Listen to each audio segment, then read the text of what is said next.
네, 하이델베르 교류응답 주연할 41을 교독하도록 하겠습니다. 하이델베르크 교류응답 주연할 41 제108문 제7계명으로 하나님께서 우리에게 가르치시는 것은 무엇입니까? 하나님께서는 모든 부정을 저주하신다는 것입니다. 그러므로 우리는 마음으로부터 부정을 싫어해야 하고 거룩한 혼인생활 안에서나 밖에서나 순결하고 절제된 삶을 살아야 합니다. 제109문 이 계명에서 하나님께서는 간음과 이와 유사한 부끄러운 죄만 금하십니까? 우리 몸과 영혼이 모두 성령의 전이기 때문에 자신을 순결하고 거룩하게 지키는 것은 하나님의 뜻입니다. 그러므로 하나님께서는 모든 부정한 행위, 몸짓, 말, 생각, 욕망, 그리고 우리를 부정으로 유혹하려는 것은 무엇이든지 다 금하십니다.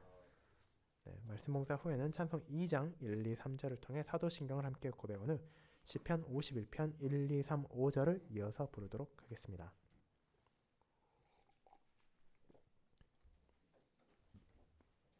사랑하는 주 예수 그리스도 안에 있는 형제 자매님들, 오늘 우리가 살펴보는 제7계명은 여러 의미에서 10계명 가운데 가장 고리타분하고 구시대적인 가르침이라 여겨지고 있습니다.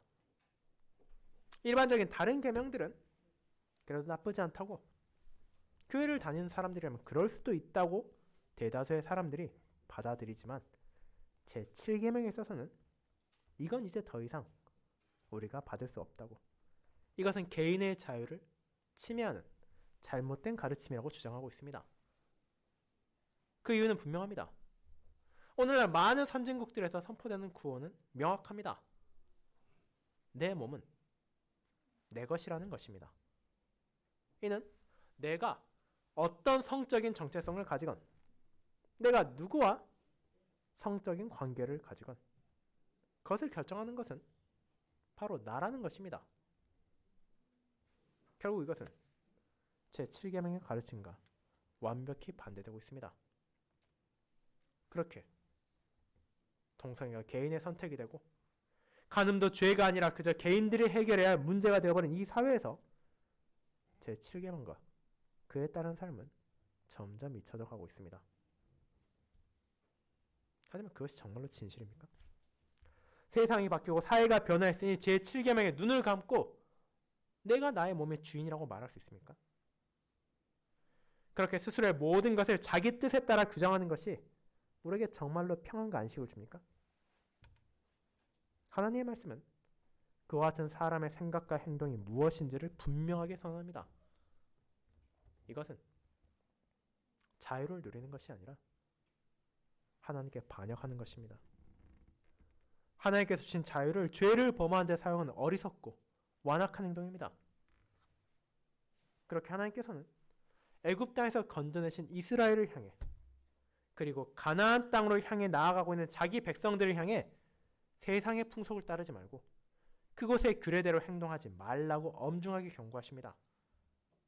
그 당시에도 자기 몸을 자기 마음대로 다루려는 인간의 죄성은 여전히 존재하고 있었으며 그와 같은 음란과 정욕에 탐닉함으로써 멸망으로 나아가려 하는 세상의 본질은 동일했기 때문입니다.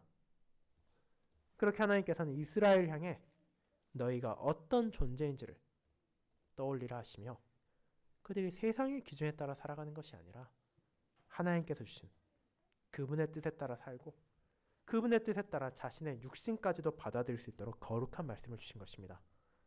그것이 오늘 우리가 교리응답 주제나 41을 통해 살펴볼 내용이기도 합니다. 우리는 이를 통해 내 몸이 과연 누구의 것인지, 그 몸의 주인은 과연 이 몸을 어떻게 다루기를 원하시는지를 전하는 하나님의 말씀을 요약하여 고백하는 것입니다. 단순한 성적인 부도덕만을 피하는 것을 넘어서 우리 존재의 소유권에 대해 묻는 이 고백의 내용을 저는 자신의 몸도 하나님께 속해 있음을 고백하는 성도라는 제목으로 설교하고자 합니다. 그리고 이를 통해 자신의 뜻이 가장 중요하고 자신의 몸은 자기 마음대로 규정하고 쓸 수 있다고 주장하는 세상 가운데 살아가는 저와 여러분이 알아야 하는 진리, 바로 나의 영혼만이 아니라 나의 육신까지도 나의 주 예수 그리스도께 속해 있으며 그분께서 나의 몸까지도 거룩하게 사용하기를 바라신다는 내용을 함께 살펴보며 그 고백에 따라 거룩한 삶으로 하나님께 영광을 돌리는 저와 여러분이 되기를 소망합니다. 이를 첫 번째, 나의 몸을 스스로 규정하려는 교만. 두 번째, 나의 몸의 소유권을 주장하시는 하나님. 세 번째, 나의 몸을 성령의 전으로 대하는 성도라는 대지로 나누어 보도록 하겠습니다. 먼저 첫 번째, 나의 몸을 스스로 규정하려는 교만에 대해 생각해 보겠습니다. 형제자매 여러분, 하나님께서 자신의 언약 백성들을 주시는 그분의 가르침을 살피는 과정은 우리에게 기쁘기도 하고 동시에 놀라기도 하는 순간을 줍니다.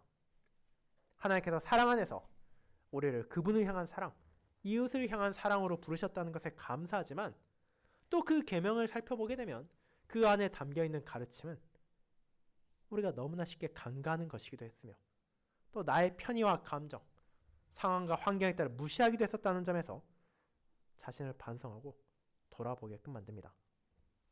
그것은 앞선 주의날 40에 살폈던 제6계명에서도 마찬가지였습니다. 우리는 자기 감정에 따라 혹은 누군가가 나에게 한 행동에 따라 그 사람을 좋아할 수도 있고 미워할 수도 있다고 생각합니다. 나의 이웃을 향해서도 그들이 나를 잘 대해주고 존중할 만하면 사랑할 수도 있지만 그렇지 않으면 무시해도 되고 때로는 미워해도 큰 문제가 없다고 생각하기도 합니다.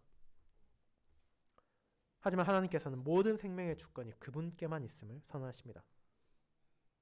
그분께서 자신의 형상대로 사람을 만드셨으며 비록 아담과 하와의 죄와 타락으로 인해 그 형상이 우리의 눈에 거의 보이지 않을 정도로 무너지고 쇠락했을지언정 여전히 그 생명을 존중할 것을 요구하시기 때문입니다. 그분께서 사람을 만드셨고 사람을 새롭게 하는 사역을 계속하고 계시기에 우리는 그저 이웃을 살인하지 않는 것을 넘어 그들을 불명예스럽게 하지 않고 그들을 미워하지 않으며 더 나아가 최선을 다해 그들을 사랑해야 합니다. 그리고 우리가 이웃을 향해 베풀 수 있는 최선의 사랑이 결국 무엇입니까? 그것은 바로 하나님의 공의와 자비를 반영하는 모습을 드러내는 것이며 그와 같은 복음의 진리를 전함으로써 그들 역시 악에서 돌이켜 주님께로 나아올 수 있도록 하는 것입니다. 그렇게 제6계명을 고백한 우리는 간음하지 말라는 제7계명을 다루는 주의날 41로 향하게 됩니다. 이 계명은 1차적으로는 혼인관계를 무너뜨리는 음행에 대해 다루고 있고 그 역시 결코 가볍게 여겨서는 안 되는 심각한 죄이지만 우리의 시선은 거기에서 더 나아가게 됩니다.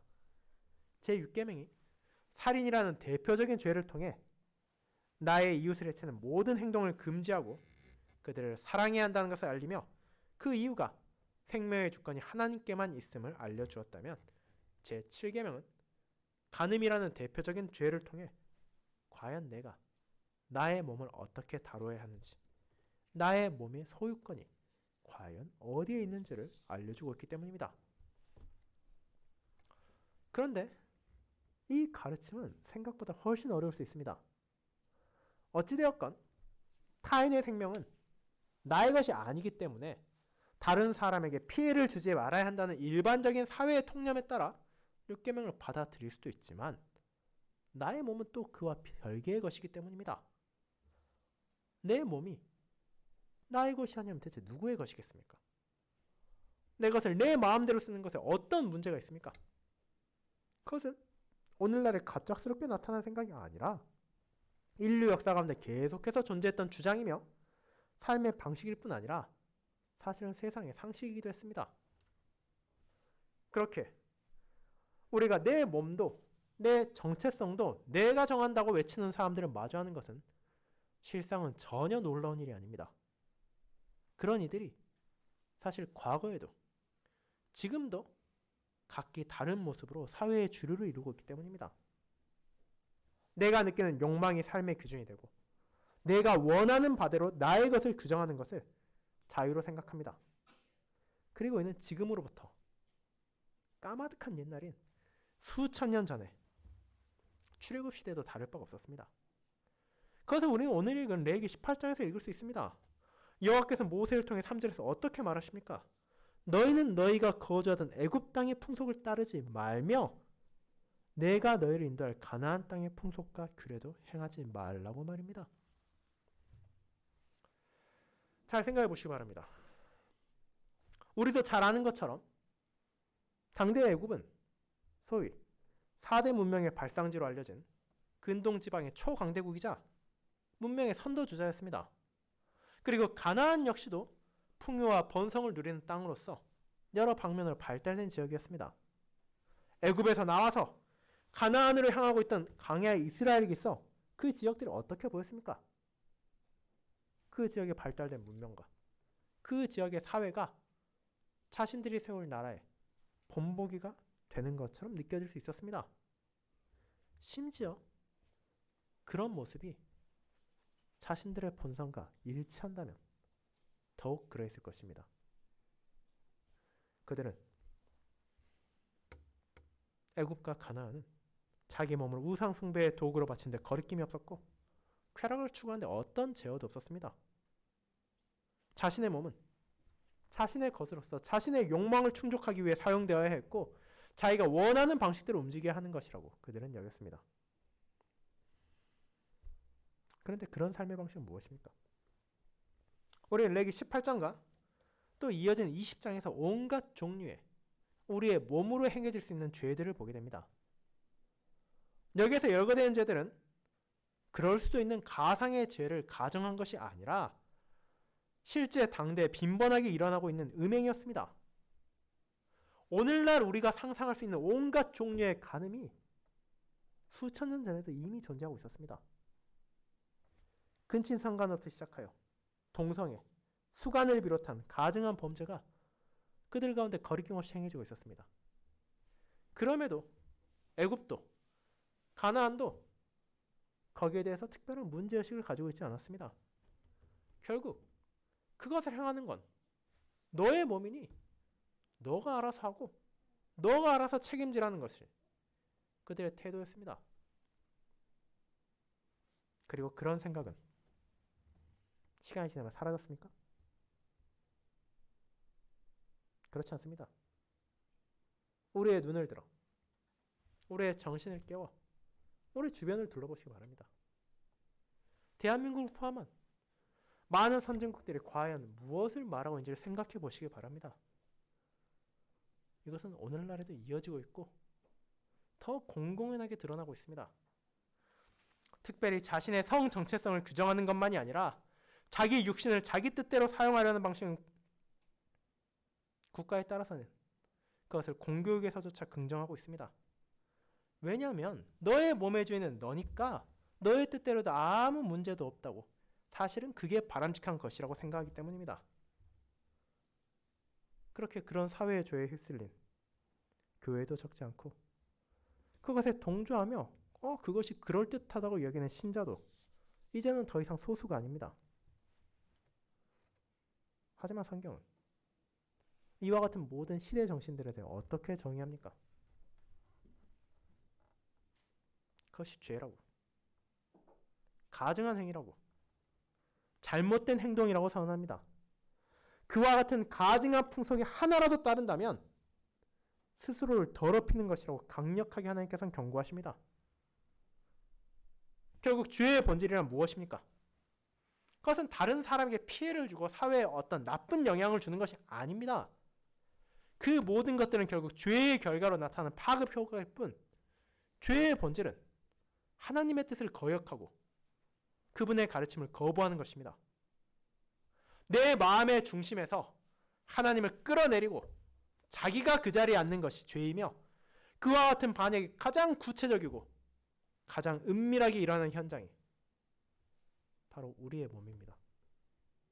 하나님을 고백하고 그분의 뜻을 배우지만 그래도 내 몸만큼 내 마음대로 쓸 자유가 있다는 생각에서 사람들은 제7계명을 어기는 죄를 짓는 것입니다.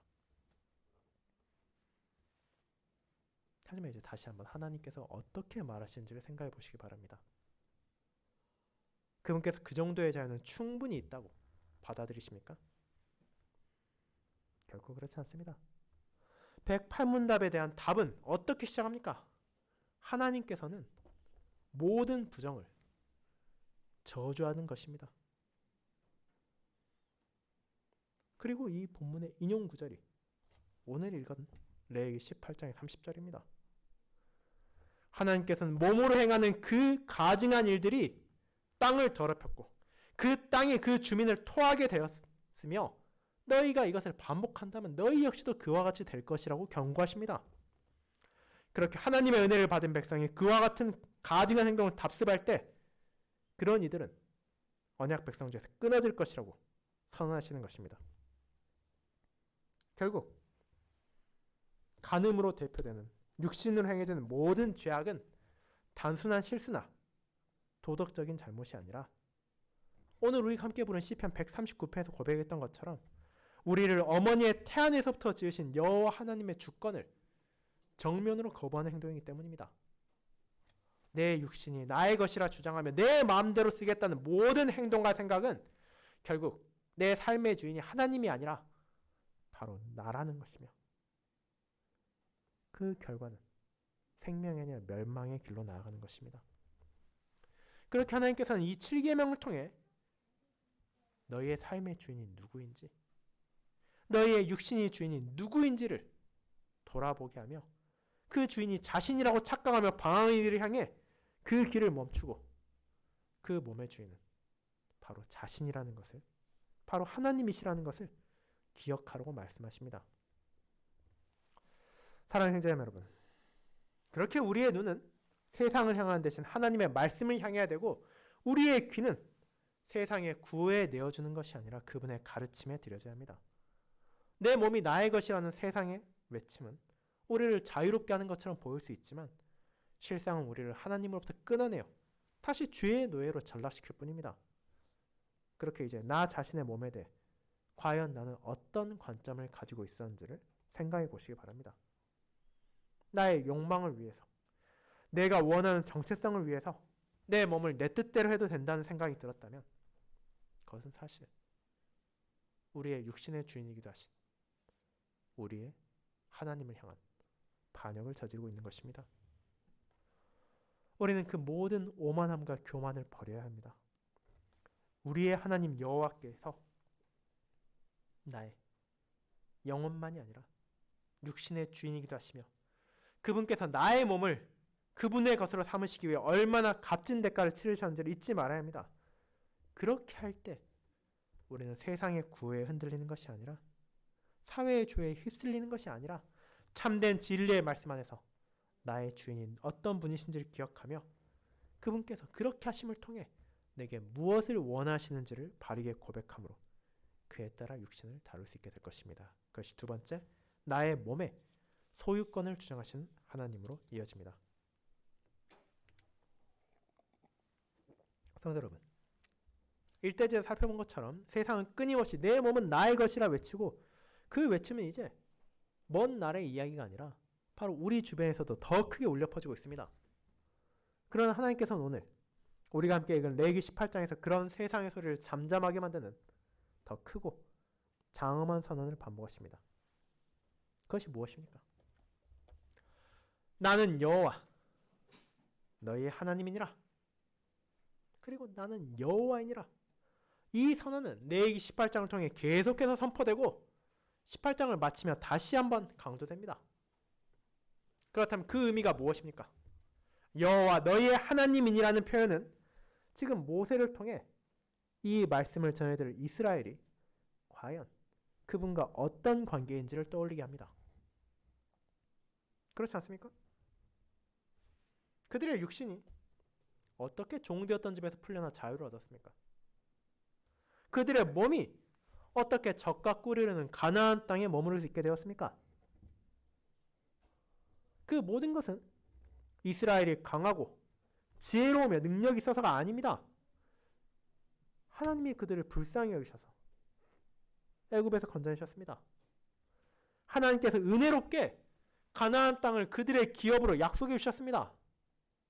그런 하나님께서 그들에게 주신 언약의 이름이 여호와이며 그 이름을 강조하고 그들과 자신의 관계를 강조하심을 통해 하나님께서는 너희가 나의 백성이라는 것을 너희의 모든 것이 나에게 속해 있다는 것을 계속해서 선언하시는 것입니다.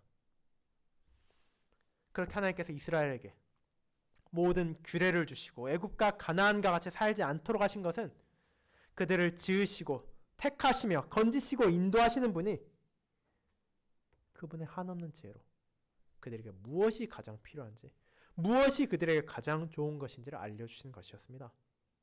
하나님은 언약 백성이 어떻게 살 때 그들이 창조된 목적에 부합하며 아름답고 선한지를 세상 누구보다 잘 알고 계시기 때문입니다.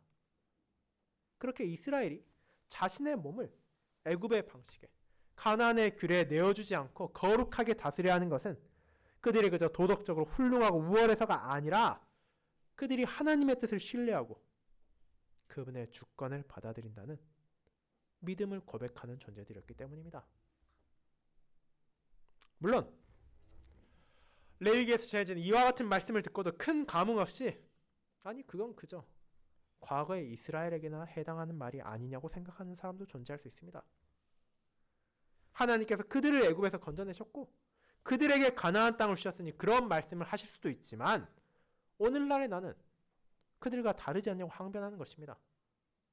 결국 우리는 애굽에서 종노를 한 적도 없고 가나안 땅에서 살고 있지도 않은데 하나님께서 과연 내 몸의 주인이라고 말하실 권리가 있냐는 생각이 사람들 안에 자리 잡습니다. 그러나 그것이 완전히 잘못된 생각이라는 것을 우리는 알고 있습니다. 구약의 출애굽과 가나안 정복은 더 큰 약속을 가리키는 그림자에 불과했기 때문입니다.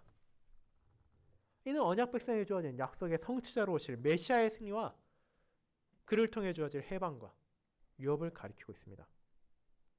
그리고 우리는 그 모든 것이 어떻게 그리스도 안에서 성취되었는지를 알고 있습니다. 예수님의 십자가는 그분의 패배가 선언되는 장소가 아니었습니다. 오히려 공의로운 하나님께서 얼마나 우리를 사랑하시는지가 분명하게 드러나는 장소였습니다. 예수 그리스도께서 자신의 피를 흘리시고 자신의 생명까지도 바치심으로 무엇을 이루셨습니까? 그분께서 저와 여러분을 죄와 사망에서 건져주셨습니다. 우리를 마귀의 노예에서 해방시켜 주셨습니다. 그뿐 아니라 그를 믿는 자들에게 이 땅의 가나안과 비교할 수도 없는 영원한 하늘 아버지의 왕국을 유업으로 약속해 주셨습니다. 그렇게 하나님께서는 저와 여러분에게도 자유를 주셨고 약속을 주셨습니다. 그렇게 어떤 성도도 감히 하나님 앞에서 내 몸은 내 것이며 내 것이니 내 마음대로 쓸 자유가 있다고 말할 권리가 없습니다. 하나님께서는 우리의 육신까지도 아들의 보혈을 통해 자신의 것으로 사셨으며 그런 백성들이 그분을 향한 사랑과 이웃을 향한 사랑 안에서 합당하게 살아가도록 요구하시기 때문입니다. 이것이 여러분에게 새로운 가르침처럼 들립니까? 주의 날 40일에서 갑자기 나타난 것처럼 느껴지십니까? 그렇지 않습니다. 사실 이 내용은 우리가 앞선 교리 문답에서 고백하는 것을 반영하고 있는 것입니다. 그리고 그것은 바로 우리가 너무나 잘 알고 있는 주의 날 1회 제1문답입니다. 그 답의 첫 문장은 어떻습니까? 나는 나 자신의 것이 아니라 몸과 영혼이 살아서나 죽어서나 나의 신실하신 구주 예수 그리스도께 속해 있다는 것입니다. 그리고 이어지는 문장에서는 그 이유를 설명합니다. 예수 그리스도께서는 그분의 보배로운 피로 내 모든 죄값을 완전히 갚아주셨고 마귀의 모든 권세에서 해방시켜 주셨습니다. 그리고 우리는 하나님께서 우리의 구원을 위해 모든 일을 합력하게 하신다는 복음까지도 그 안에서 고백합니다. 그렇게 우리는 교리문답을 시작한 제1문에서 이미 나의 몸의 주인이 누구이신지를, 어떻게 그분께서 내 육신을 주장하실 수 있는지를, 그런 나의 선하신 주인께서 나를 무엇으로부터 해방하여 주셨고 또 무엇을 약속해 주셨는지를 고백했습니다. 그렇게 제7계명은 그와 같은 고백 안에서 과연 나의 육신을 어떻게 사용하는 것이 합당한 것인지를 보여주는 구체적인 가르침일 뿐이지 새로운 가르침도 아니고 우리를 억지로 제어하는 것도 아닙니다. 사랑하는 성도 여러분, 그렇게 하나님께서는 나의 육신까지도 포함한 모든 것을 그분의 것이라고 주장하십니다. 그리고 그런 나의 정당한 주인께서 원하시는 것은 나에게 선하고 유익한 것임을 잊지 말아야 합니다. 오늘 읽은 레위기 18장 4절에서 자신의 언약의 이름을 그분의 뜻에 따라 하는 근거로 제시하신 하나님께서는 5절에서는 그렇게 살아가는 것이 사실 너희에게도 좋은 생명의 길이라는 것을 알려주십니다. 너희는 내 규례와 법도를 지키라. 사람이 이를 행하면 그로 말미암아 살리라.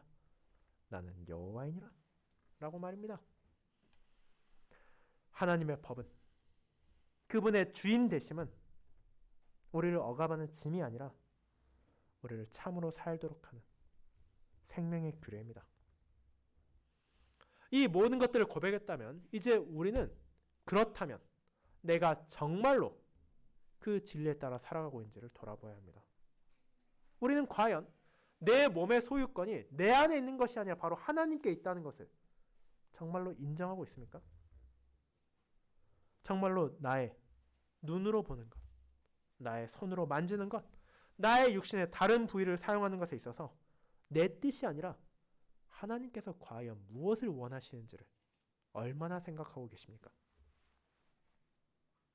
결국 제7계명이 금지하는 간음을 포함한 모든 불결함은 나의 육신의 주인의 뜻을 어기고 내 몸의 사용권을 주장하고자 하는 죄에서 파생되는 것들이기 때문입니다. 나를 나의 것으로 생각하고 나를 나의 마음대로 정의하고자 하는 모든 것이 이 안에 속해 있는 죄들입니다. 우리는 그런 죄악을 당연하게 받아들여서는 안 되며 그런 유혹을 마주할 때마다 나의 몸의 참된 주인이신 하나님을 바라봐야 합니다. 내 몸에 대한 권리까지도 그를 위한 합당한 값을 치르신 주인께 기꺼이 돌려드려야 하며 내 뜻이 아니라 그분의 뜻에 따라 육신을 다스리는 것이 제7계명에 대한 저와 여러분의 합당한 반응이기 때문입니다. 그리고 그것이 세 번째, 나의 몸을 성령의 전으로 대하는 성도로 이어집니다. 여러분, 그렇게 우리는 이 세상과 다르게 우리는 나의 몸도 나의 육신까지도 하나님께 속해 있다는 것을 고백했습니다. 그렇다면 이제 우리가 생각해야 하는 것은 과연 그런 나의 몸을 하나님께서는 어떻게 사용하기를 원하시는가 하는 것입니다. 그리고 제 109문답은 그에 대한 답을 이렇게 말합니다. 우리 몸과 영혼이 모두 성령의 전이기 때문에 자신을 순결하고 거룩하게 지키는 것은 하나님의 뜻이라고 말입니다. 이것은 바울이 고린도서 6장에서 전한 내용에 기반한 고백입니다. 그는 6장 19절에서 이렇게 말했습니다. 너희 몸은 너희가 하나님께로부터 받은 바 너희 가운데 계신 성령의 전인 줄 알지 못하느냐? 이것은 당시 이 말씀을 처음 들은 성도들에게 정말로 충격적인 선포였습니다. 구약시대 언약 백성은 하나님을 만나기 위해 예루살렘에 있는 성전으로 나아가야 했지만 이제 그리스도의 공로로 말미암아 하나님께서는 우리 각자의 육신을 바로 그분의 전으로 삼으셨다는 것이기 때문입니다. 그렇게 이 말씀을 정말로 받아들인다면 이제 성도가 제7계명에 따라 자신의 몸을 거룩하고 순결하게 지키는 것이 구약시대 성전을 대하는 태도를 반영해야 한다는 것을 깨닫게 됩니다. 그럼 잠시 생각해 보기 바랍니다. 구약시대 예루살렘에 있던 성전은 과연 어떤 장소였습니까?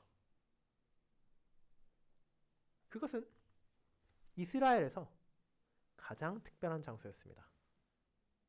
그 건물을 대하는 태도, 관리하는 자세는 실제로 왕의 궁전보다 훨씬 더 철저하고 엄격해야 했습니다.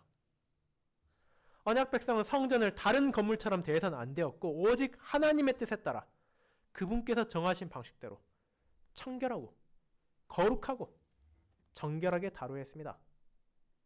왜 그렇습니까? 바로 하나님께서 그 장소를 통해 그분께서 그들과 함께 하심을 보여주고 계셨기 때문입니다. 그런데 지금 우리는 무엇을 깨닫게 되었습니까? 그토록 거룩한 하나님의 전이 그분께서 거하시는 장소가 바로 나의 육신이 되었음을 알게 되지 않았습니까? 하나님의 영께서 다른 어딘가가 아니라 바로 내 안에, 바로 여러분 안에 거하고 계십니다. 그렇다면 마땅히 우리는 그 전을 어떻게 대하겠습니까? 성령이 거하시기에 합당한 전으로서 그것을 거룩하게, 그것을 순결하게 다룸을 통해 성전을 관리하듯이 나의 육신을 다스려야 하는 것입니다.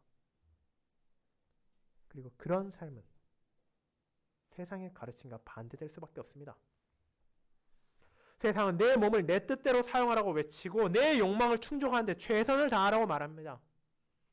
하지만 하나님께서는 자신의 말씀을 통해 너희는 거룩하고 정결하라고 인도하십니다. 주일 예배 시간만이 아니라 나의 일상 가운데서도 하나님과 함께하고 있음을 기억하며 그 모든 것을 하나님께 바치기에 합당한 거룩한 방식으로 지켜야 한다고 선언하시는 것입니다. 그렇게 제108문답과 109문답이 공통적으로 우리로 하여금 몸과 마음을 거룩하게 해야 한다고 하는 이유가 있습니다. 우리의 몸과 마음이 진정 성령께서 거하시는 그분의 전이라면 그 안에 결코 불결한 죄악이나 음란한 더러움이 함께할 수 없기 때문입니다. 사랑하는 여러분, 물론 그와 같은 거룩한 삶은 우리의 의지와 노력만으로 되는 것은 결코 아닙니다. 우리의 본성은 세상의 유혹에 끌리기 마련이고 우리의 육신은 쾌락을 쫓아 나아가려 할 것입니다. 우리의 눈은 세상을 향하기 쉽고 우리에게는 세상의 주장에 귀를 기울이게 됩니다. 하지만 우리 안에 거하시는 성령께서 우리가 그분의 전이 되었다는 것을 깨닫게 하십니다. 우리로 하여금 거룩함을 향하는 발걸음을 멈추지 않도록 인도하시며 그런 우리를 새롭게 해주십니다. 그렇기에 내 몸이 나의 것이라 주장하며 방황하던 우리가 이제 주님을 향해 나의 모든 것이 그분의 것임을 고백하며 내 몸을 통해 행하는 것까지도 주님께 감사를 드리며 그분께 영광을 돌리고 그분을 찬양하기를 진심으로 소망하게 됩니다. 그리고 그것이 부족하지만 그와 같은 변화가 계속해서 내 안에서 일어나는 것이 제7계명을 따른 순종이며 우리를 통해 세상에 나타나야 하는 감사의 열매입니다. 가나안의 백성들이 이스라엘의 거룩한 삶을 보고 하나님이 어떤 분이신지를 바라봐야 했던 것처럼 우리는 나의 몸을 순결하고 거룩하게 지킴을 통해 세상 가운데 하나님의 순결하심과 거룩하심을 드러내야 합니다. 그분께서 내게 주신 정체성을 소중히 받아들이고 그분께서 내게 원하시는 거룩한 삶을 통해 독생자의 보혈로 나를 사신 하나님께 영광을 돌리는 것이 바로 나의 정신과 영혼만이 아니라 나의 몸으로서도 나타나야 하는 것입니다. 그렇게 그와 같은 거룩한 성령의 전을 세상의 음란한 풍조가 부정한 생각이 더럽히게 하지 마십시오. 이번 한 주에도 내 몸과 나의 영혼을 통해 하나님께 영광을 돌리며 그분을 찬양함으로써 진정 우리가 그분의 전이 되었음을 드러내는 거룩한 하나님의 백성이 되기를 함께 기도하며 소망합시다. 아멘.